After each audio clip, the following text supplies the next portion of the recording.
छत्रपतींचा सेवक तेजोमय रुद्र महाराष्ट्र। नमस्कार प्रेक्षकांनो, यावेळी आपल्या सोबत आहे सुधीर कोठारी।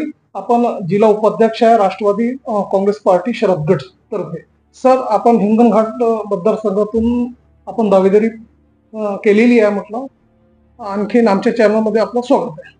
नमस्कार सर, आम्ही तुमच्याकडनं जाणून घेऊन नेमकं हे हिंगणघाट मतदारसंघ जे आहे तिथे चुरशीची लढत आहे, असा खेच आहे म्हटलं सगळ्या पार्टीमध्ये। तर मला सांगा, आपण एक दावेदार आहात, कशा प्रकारची आपली पुढची रणनीती आहे, काय समीकरण आहे त्याबद्दल? हिंगणघाट समुद्रपूर सिंधी रेल्वे विधानसभा मतदारसंघ या मतदारसंघामध्ये मागे 2 वेळा भारतीय जनता पक्षाचा उमेदवार निवडून आलेला आहे। पण लोकसभेच्या निवडणुकीनंतर किंवा त्याच्या आधी पूर्ण महाराष्ट्रामध्ये वातावरणामध्ये बदल आहे आणि या बदलामुळे आज हिंगणघाट विधानसभा मतदारसंघामध्ये अत्यंत चुरशीची लढत आहे। जर असं म्हटलं तर काही चुकीचं होणार नाही। राष्ट्रवादी काँग्रेस पार्टी शरद पवार गटाकडून मी स्वतः दावेदारी केलेली आहे आणि दावेदारी करण्याचा मागचा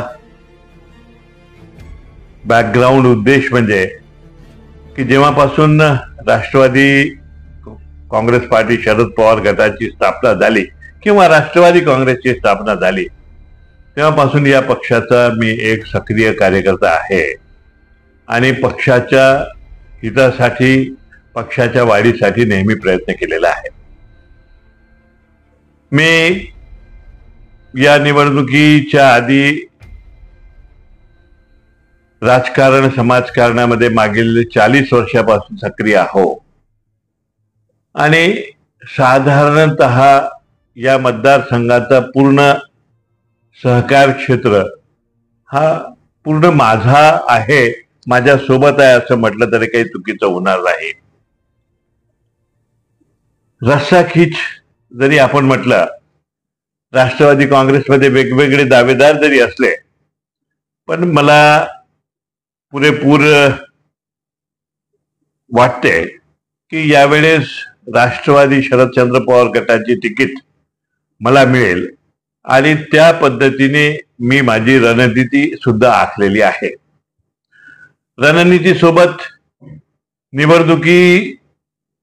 निवडणुकीच्या समोर आपण कोणत्या पद्धतीने जावं त्याच्यासाठी लगेच आता एक मीटिंग सभा बोलवलेली आहे। त्या सभेमध्ये आमची समोरची रणनीती ठरेल आणि त्या रणनीतीप्रमाणे आम्ही सगळे काम करू। या पूर्ण मतदारसंघामध्ये प्रत्येक गावामध्ये आमचा गट आहे, आमचा ग्रुप आहे, आमचे लोक एकंदरीत सक्रिय आहे आणि सगळ्या त्यांच्या भरोश्यावर आणि सर्वसाधारण जनतेच्या बरोबर, शेतकरी असो, शेतमजूर असो, कामगार असो, व्यापारी असो, सर्वांच्या भरोश्यावर ही निवडणूक आम्ही लढणार आहोत आणि नक्कीच ही निवडणूक आम्ही जिंकणार।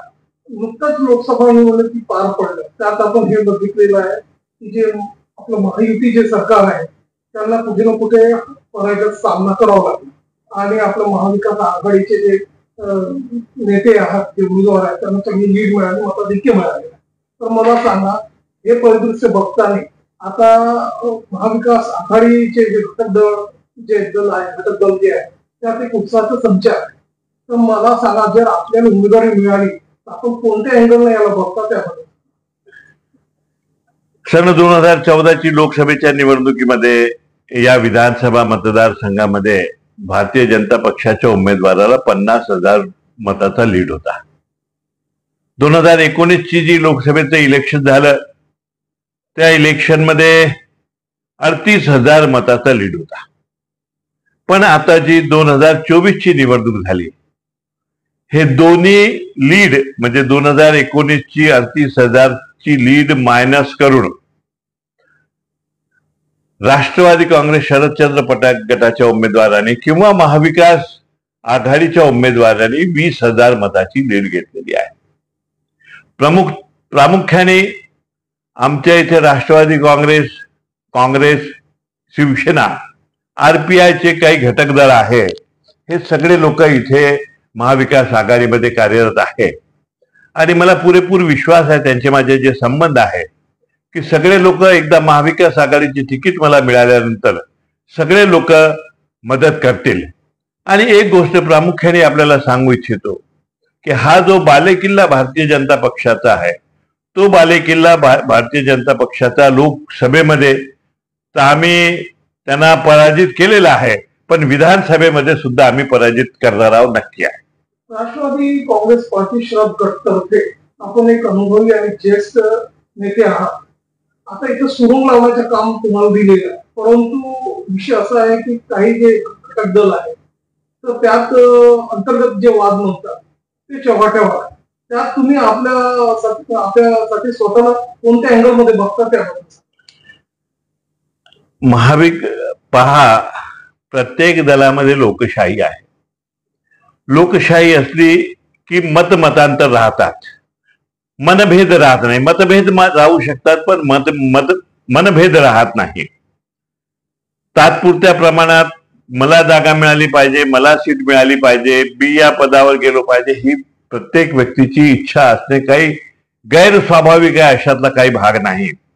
पण एकदा तिकीट मिळाल्यानंतर, एकदा उमेदवारी महाविकास आघाडीची उमेदवारी मिळाल्यानंतर सर्वसाधारण जनता जी आहे, नेते मंडळी आहे, प्रमुख कार्यकर्ते आहे, प्रमुख नेते आहे, हे सगळे लोक तर कामाला लागतील, पण त्यांच्या सोबत सर्वसाधारण जनता आहे ना, हे सुद्धा कामाला लागेल.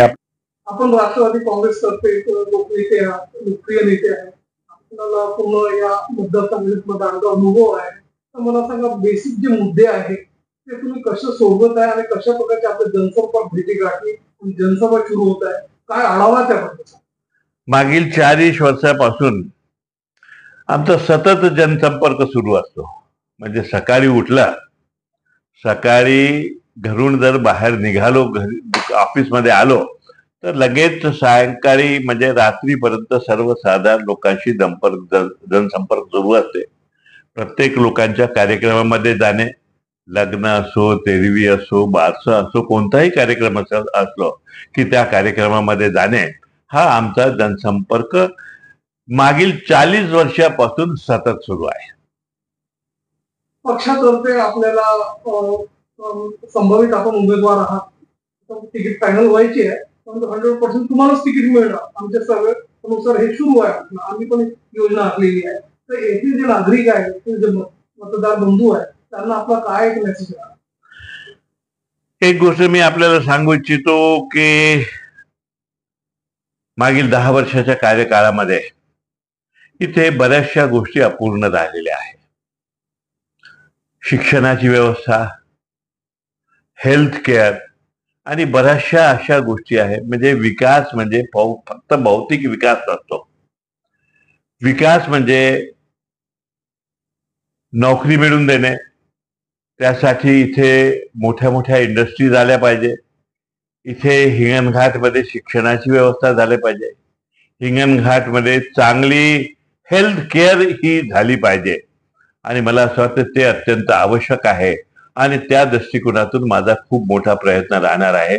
आणि या हिंगणघाट समुद्रपूर सिंधी रेल्वे या विधानसभा मतदारसंघाच्या प्रत्येक जनतेच्या, प्रत्येक व्यक्तीच्या, प्रत्येक नागरिकाच्या सुखादुःखासाठी जे काही करता येते, माझ्या वतीने जे काही करता येईल ते करण्याचा माझा पुरेपूर प्रयत्न राहणार आहे.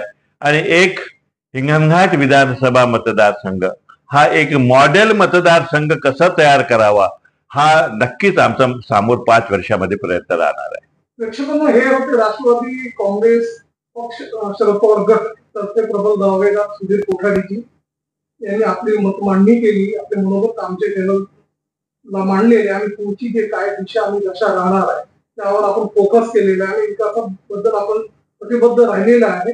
आणि तुम्ही आपला वेळ आमच्या चॅनलला दिला त्याबद्दल आपलं धन्यवाद.